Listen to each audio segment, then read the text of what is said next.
Sometimes just giving you the weather forecast isn't enough.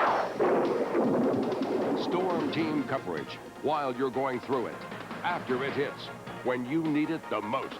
Storm team coverage. Our team of reporters, our team of weather experts, exclusive Sky 11, a team dedicated to help you weather any storm. Storm team coverage, only on Kentuckiana's news channel, WHAS 11. All right, our Jeff Lifson has been out and about all day, just following folks and following crews that are rescuing people. He has more now. Look at what is going on in the neighborhood. Supposing you can't get down I-65 into Shepherdsville and you want to come down 31E and maybe kind of route your way around that direction. Sorry, Charlie. The Salt River's having some troubles right here as well.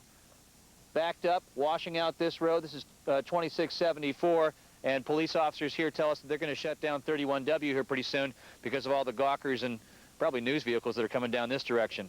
I want to talk to Larry Bishop, who is trying to get back, trying to help his friend here to get back to his place back in the, I guess, down this road some piece. So, and you've got a boat over there, but you can't get the boat in? Right. I can't get enough of an angle to get down to get the boat floating to get it on off the trailer. So let me get this straight. It's too deep to drive, but too shallow to boat. So we're trying to get somebody with a four-wheel drive to come where they can get us down maybe farther in where we can get the boat off the trailer and get back in there. Have you thought about a canoe, maybe? Well, that might be a good idea. You got one? You thought about a vacation, maybe? Yeah, it would work. 2 miles up the river there. Yeah, we got to go 2 miles to get back to it. Man, I don't envy your position, not at all. We're going to give it our best shot anyhow. Well, good luck to you. That's okay. Larry Bishop and his friend trying to get back in that area. As I said, the Salt River and also the Floyd's Fork are having some real troubles here, and we're trying to find a way into Shepherdsville, and we're having a really tough time doing it. This is Jeff Lifson. Back to you. All right, thank you very much, Jeff, reporting down around Shepherdsville. We want to tell you we're waiting for a decision from Jefferson County Public Schools about tomorrow. It's expected any minute. We're going to stay on the air here with you. And while we're waiting, Kirby Adams is at a place that has turned into one remarkably busy joint in this building. We were quite surprised, pleasantly surprised. Kirby, have you answered any of those calls yourself? Actually, I was just on the phone, and I just hung up moments before you came to me. Someone said they'd pledge an extra $100 if I would talk to them, and so I thought, why not? That's easy enough. So that was a lot of fun. The number to call is 582-7729 if you would like to donate to help the victims of Flood 97. And we've had an overwhelming response to our mini telethon here, and we're very, very proud of all of you and very happy that you are calling in and helping us out. I want to let you know that our mini telethon is going to go on until midnight tonight. Bob Skoller is going to be in later this evening. And then tomorrow morning, Good Morning Kentuckiana is going to come on at a special time. That is 5 a.m. and they're going to go on until 7 a.m. And Terry Miners will be right where I am, and you can bet that's going to be a lot of fun. You can call in, and perhaps he'll talk to you as well. I want to run over here just real quickly and see if we could find out a story that we heard earlier that was very touching and very interesting as to why a woman was calling in to make her pledge. She was an older woman, and what did she say to you? She said that she had crawled out the window in the flood of the 30s and that she remembered how difficult it was and how important the Red Cross was to her family, and she's retired, and she made a very generous donation, and we appreciated it. Back in 1934. Back in 1934. Out the window. She said without the help of the Red Cross, it would have been very difficult for her family, so she wanted to give it back. Terrific. Isn't that wonderful that she remembered the Red Cross after all this time? We hope you'll remember the Red Cross as well, and our Storm Team Care Team as we continue our mini telethon here from Studio H at WHAS 11. It's going to go on until midnight tonight, and then starting tomorrow morning again at 5 a.m.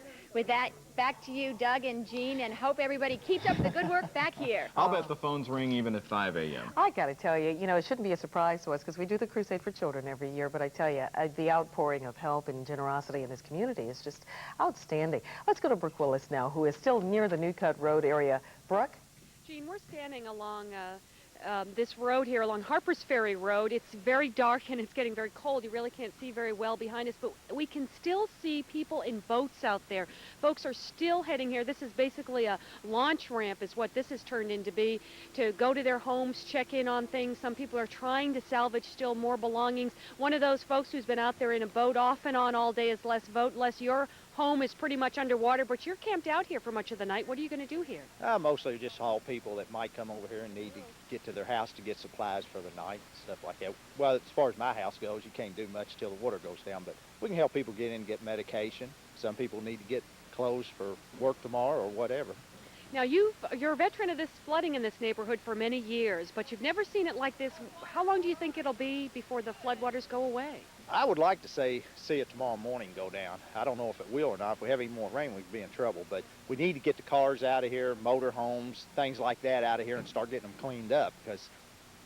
As you said, that's when the real job begins. Right, and if they sit too long in here, you could be up against some major damage. Yeah. Thank you very much. I know you've been busy all day long, and this has been a very busy place. Earlier today, a very sad story in the midst of all of this water, right around the corner on Appomattox Road near Atlanta. A house catches on fire, and as unbelievable as it sounds, it's surrounded by water, and firefighters just couldn't get enough water where it was needed most, and that's on the flames. Jim Turner has the story from Sky 11. When we arrived in Sky 11 at around 11:45 this morning, only a wisp of white smoke drifted out of the attic of the house. In a matter of minutes, though, 4 to 5 minutes, the faint streak of smoke turned into heavy white smoke. Firefighters struggled with a portable pump and a small boat in front of the house. When it started working, other firefighters behind the house carried their only hose in through the deck door. By that time, though, one small hose was hardly enough. Thick black smoke billowed out of the roof and through the windows of the home on Appomattox Road. 2 or 3 minutes later, we spotted flames. There's the reflection on the floodwater in front of the house. And there are the firefighters standing in knee-deep water just down the street. All they could do was watch and wait for the house to burn to the ground. At one point, there was concern that the flames might spread to the house next door to the burning house. A firefighter sprayed that house, though, to keep it cool. By 12:15, 30 minutes after we arrived over Appomattox, flames engulfed the entire house. The danger to other homes had ended, but this house burned completely. Jim Turner, Kentuckiana's News Channel, WHAS 11. Now, photographer Heidi Thiel and I covered that fire from the ground, the very soggy ground, and it was very sad to watch these firefighters. They tried so hard. They were so frustrated. They kept saying if they only had the water long enough, they could have gotten to the fire in time. A lot of frustration here, as you can see. But one thing we've also seen, this is a community that has really come together, neighbor helping neighbor, and that's a very positive sign inside of so much tragedy around here, so many losses. But everybody keeps saying the same thing, that fortunately in this area nobody's hurt, and everybody right now is just looking out for one another. All right, Brooke Willis, thank you so much. And again, we want to call to your attention that the school systems that we do know about, the closures or cancellations or delays, are on your screen and will be as long as we're on the air. And we are going to be on the air until we find out about Jefferson County schools. So we were told that they'd have a decision by 7 o'clock. We are awaiting that decision, and we'll stay on the air until we can tell you whether or not there is school in Jefferson County tomorrow. We're actually posted outside the building, waiting for it any moment now, so you'll be getting it. We're going to take a quick break right here now. Coming up next, Reed Yaden will be talking with the weather to you and the forecast. You'll want to stick around for that.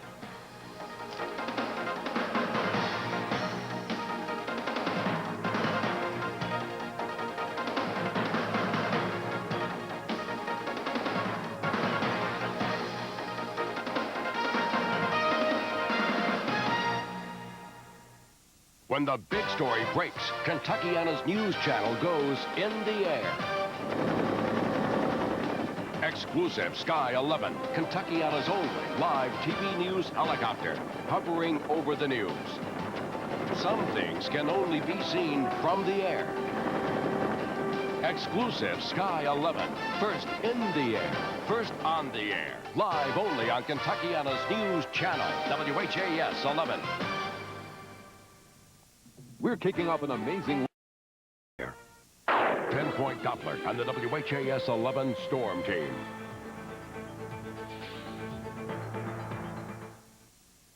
For refreshment.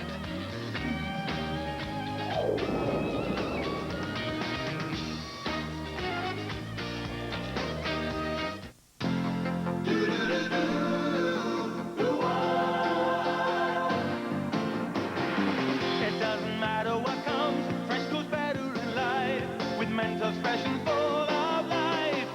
Nothing gets to you. Staying fresh, staying cool. With Mentos fresh and full of life. Fresh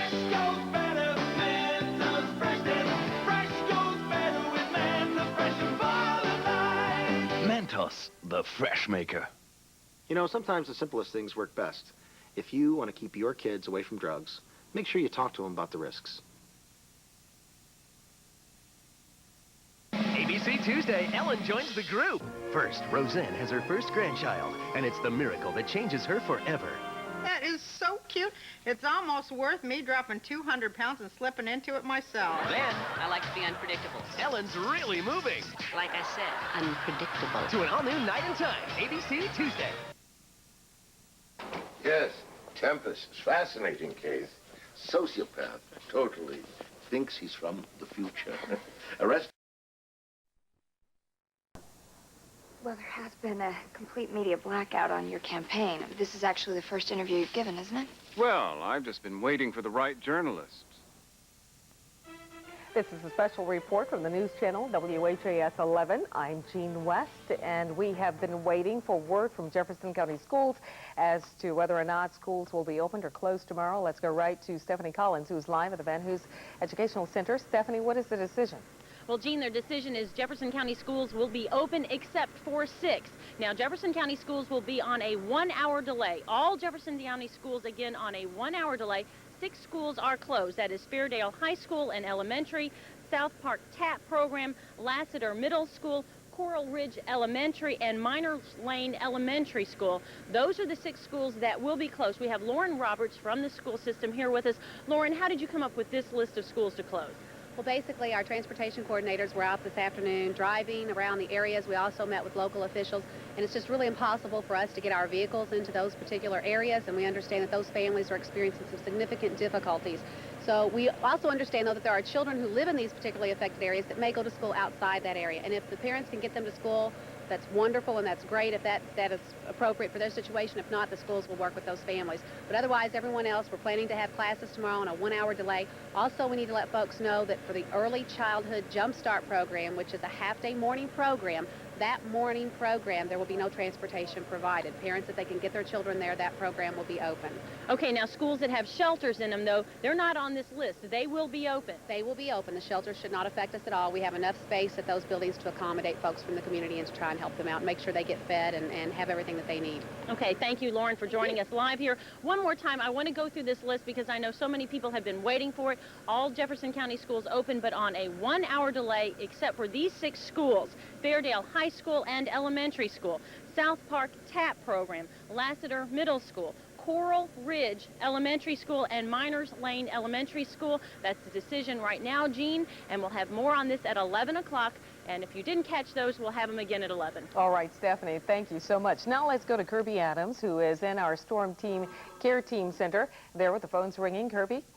Thank you very much, Jean. Absolutely, we're out here. We're accepting the generosity of all of you out there in Kentuckiana as our American Red Cross volunteers man the phones here for our mini telethon. We are generating funds for the victims of Flood 97, and I want to give you the phone number right now that you can call in if you would like to donate. We've had many, many pledges, but I know they could use many more. The phone number is 582-7729. That's 582-7729. And as you can see, the phones are absolutely flooded at this point. So if you're having a hard time getting through to us, we want to give you an address right now. The address that you can write to is the American Red Cross Disaster Relief, P.O. Box 1675, Louisville, Kentucky 40201. There it is again. It's the Storm Team Care Team, American Red Cross Disaster Relief, P.O. Box 1675, Louisville, Kentucky 40201. And this is to donate money to help the victims of Flood 97. WHAS 11, 84 WHAS Radio, and the American Red Cross have teamed up to bring you this very special mini telethon to help the folks in our community. So with that, Jean, I'm going to send it back to you. Kirby, thanks so much. So many people have asked, what can they do to help? How can we donate? And this is one way that you can do that. Okay, again, Jefferson County schools are open tomorrow. All schools on a 1-hour delay, except 6 schools will be closed. We'll give you the latest list and have more details on that tonight on our special newscast at 11 o'clock.